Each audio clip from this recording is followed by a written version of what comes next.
Good morning, my name is Victor Valentic. I would have been very honored to attend your conference in your wonderful country of Brazil. However, back in July, I attended the International Society for Augmentative and Alternative Communication Conference in Lisbon, and a second international trip so soon was not possible for me. I'm here to talk to you about how Augmentative and Alternative Communication, or AAC, has enabled me to speak, enriched my life, enhanced my career, and most of all, how government and industry could allow people to achieve their full potential with AAC. When I was growing up as a child, I didn't have any communication devices to talk with other people in my community and family members. I used a communication display with letters that I used to spell out words. One of my aunts was blind from her condition, multiple sclerosis, and I had to ask the rest of my family to tell her what I was spelling out on my display when I was communicating with her. Her husband didn't like to translate my messages to her because he had a learning disability and he couldn't quite understand what I was spelling on my word boards. When I got my first communication device, my family went up north to see my aunt, and I finally had a real conversation with her.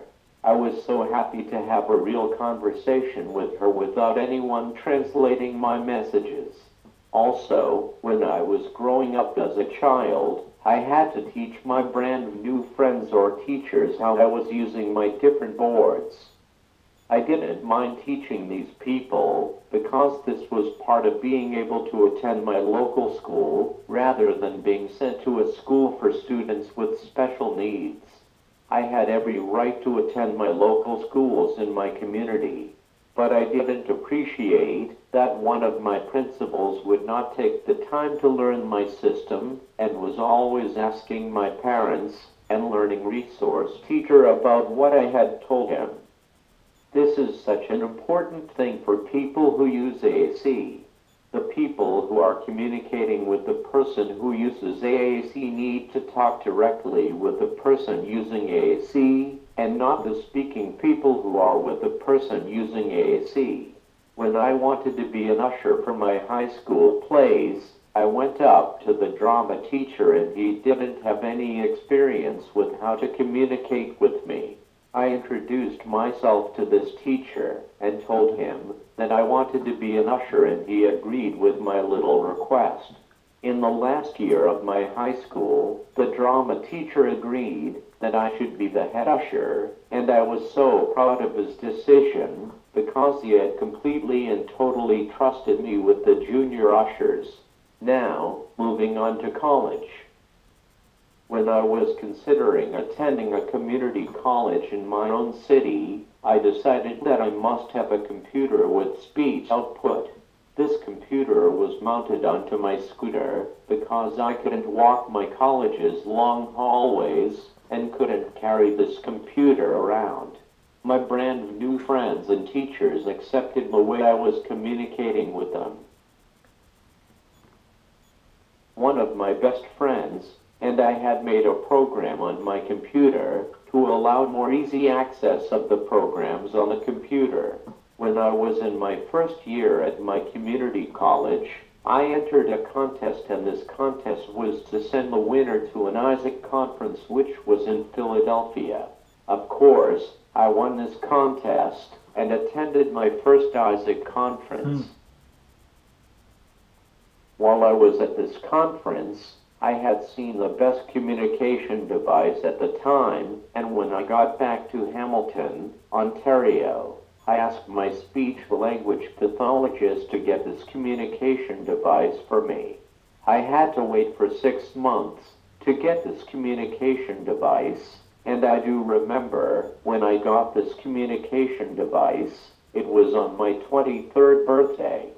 Just after getting my first communication device, I had to go to classes at this community college and when our teacher came into the classroom, I immediately said, "Hello, Mr. Wilson," and this teacher was very impressed with my communication device's voice. This communication device opened doors at this community college for me. When I was doing a class presentation with a group of 5 students, I could save my part into my communication device and play it back to the rest of the students and our teacher. I was so glad that I could do this huge thing in front of my class because the students really respected my effort to give my part of the presentation. My course at this community college included a cooperative placement to pass the course. I decided that I should call the director of a computer technology department at a community hospital and ask him for a cooperative placement in his department. When I was being interviewed, I was a little bit frightened because I had no idea what he might ask me, but I had my communication device to communicate with this director. Well, I got the job and learned a lot of excellent experience being a cooperative student.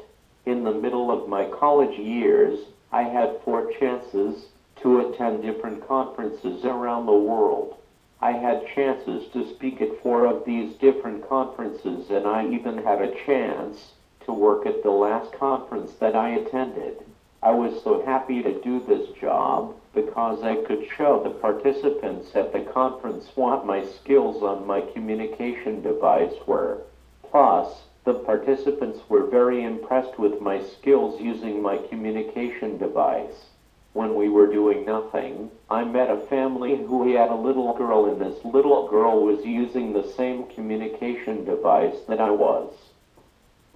She wanted to save some Jewish prayers into her communication device, and her parents didn't know how to do this thing.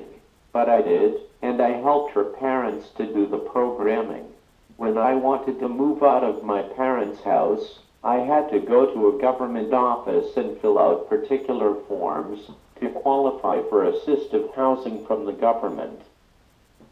Of course, I had to use my communication device to communicate with the government officials. I was so glad that I had my communication device to communicate with these officials, because if I didn't have my communication device, I couldn't move out of my parents' house and move into my townhouse. Through use of my device, I was able to demonstrate my cognitive and language abilities to these officials. Otherwise, they would have assumed that I would not have the ability to live on my own. When my city had a townhouse ready for me to move in, I had to do an interview. This interview was to find the right person for this townhouse community, and somehow I did a great job with this interview, and I have now been living in this townhouse for 13 years. Plus, I have been on my townhouse's board of directors for 3 years. If I didn't have my communication device, I wouldn't have had the opportunity to be directly involved in the operation of my townhouse complex. 1 month later, after moving into my townhouse, I started attending a federal government program. This program was about how to start my own business. I had a business plan to program an accessible search engine for the internet. Unfortunately, I was not able to start my own business because I had many problems with the levels of government involved with acquiring the startup funding for my business. One of the problems was that my business advisor didn't have the confidence in my communication abilities to present to large groups. This happened despite that fact that I had already presented at international conferences. People working in business and government need to think outside the box and realize that augmentative communication is a valid and effective means of communication. Now that the use of synthesized speech is part of our everyday world, our cars, our computers, etc. all talk to us now. I'm hopeful that this will help people who use AAC be more accepted. In the middle of my term on the board of directors, there was a crisis on the board of directors and the city officials came to discuss this. This meeting with city officials became quite heated, but I used my communication device to communicate with these city officials. We all worked hard to calm these city officials down by using our voices, including my voice on my communication device. I was so glad to be on this board of directors because I was helping my townhouse community. While I have been living in my townhouse, I have been to different conferences around the world. One of my favorite conferences was in Natal, Brazil. When I was in Natal, I was voted to be on the International Society for Augmentative and Alternative Communications Executive Council. This position was the leadership chair for people who use AAC.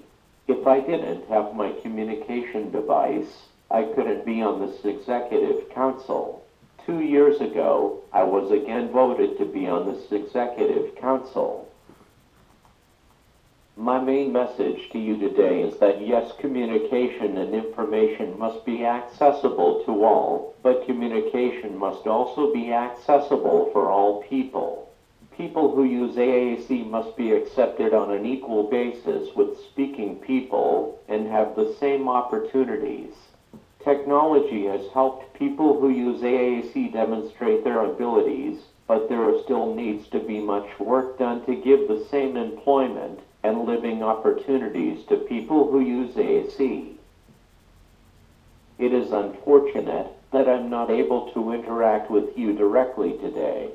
For anyone who would like to contact me, my email address is opendoor2@quicklick.net. Thank you very much for inviting to share my thoughts today. For anyone who would like to contact me, my email address is opendoor2@quicklick.net. Thank you very much for inviting to share my thoughts today.